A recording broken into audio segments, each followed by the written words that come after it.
मित्रों नमस्कार, मैं हूं डीके प्रॉपर्टी सॉल्यूशन और आप देख रहे हैं हमारा चैनल। मित्रों, आज मैं आपको एक ऐसी सच्चाई बताने जा रहा हूं जो अगर आप में समय रहते नहीं समझी तो आपकी जिंदगी भर की कमाई एक झटके में हाथ से निकल सकती है।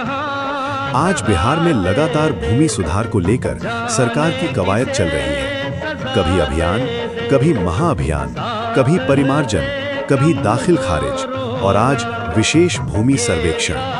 लेकिन सवाल ये है मित्रों, इतने सर्वे क्यों, इतनी जल्दी क्यों और असली मकसद क्या है? मित्रों, मैं बहुत जिम्मेदारी से ये बात कह रहा हूँ, अगर आपकी जमीन कभी भी सरकारी रही है तो आज चाहे वो आपके नाम पर क्यों ना हो, सरकार उसे वापस ले सकती है। हाँ मित्रों, ये डर फैलाने की बात नहीं है, ये सरकारी पत्र से निकली हुई सच्चाई है। कहानी कहाँ से शुरू होती है?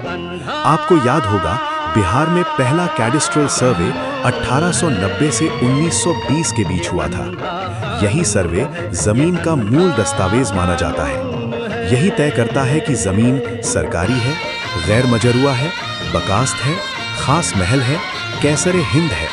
मतलब जमीन का असली चरित्र यही तय हुआ। इसके बाद आया रिविजनल सर्वे, जिसका मकसद था कैडेस्ट्रल सर्वे की गलतियों को सुधारना।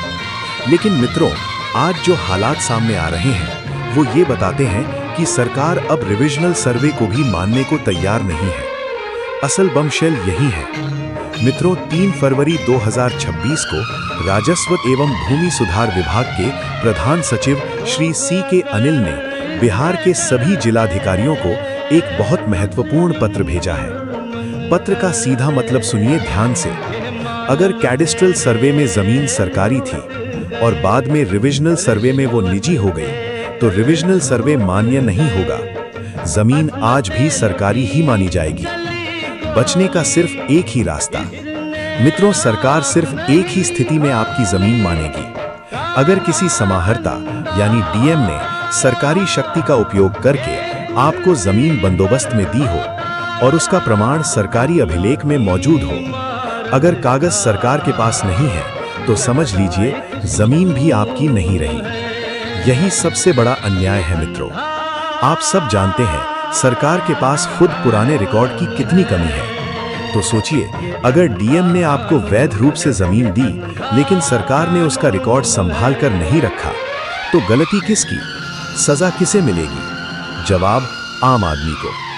30, 40, 50 साल का कब्जा भी बेकार। इस पत्र में यह भी साफ लिखा है, सरकारी जमीन पर चाहे कोई 30 साल, 40 साल, 50 साल से क्यों न रह रहा हो, सीओ यानी अंचल अधिकारी उसे नोटिस देगा और जमीन सरकार के नाम संरक्षित की जाएगी। हाँ मित्रों, अब 30 साल से कब्जा वाला नियम खत्म समझिए, जब तक आप हाई कोर्ट या सुप्रीम कोर्ट से केस जीत कर ना आए। सीधी सच्चाई, कड़वी लेकिन सच।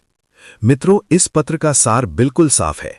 जो जमीन कभी सरकारी थी वो अब भी सरकारी मानी जाएगी, चाहे वो आपके नाम क्यों ना हो, चाहे आपने खरीदी क्यों ना हो, चाहे पीढ़ियों से कब्जा क्यों ना हो। अब आपको क्या करना चाहिए? अगर आपके पास ऐसी जमीन है जो कभी सरकारी रही हो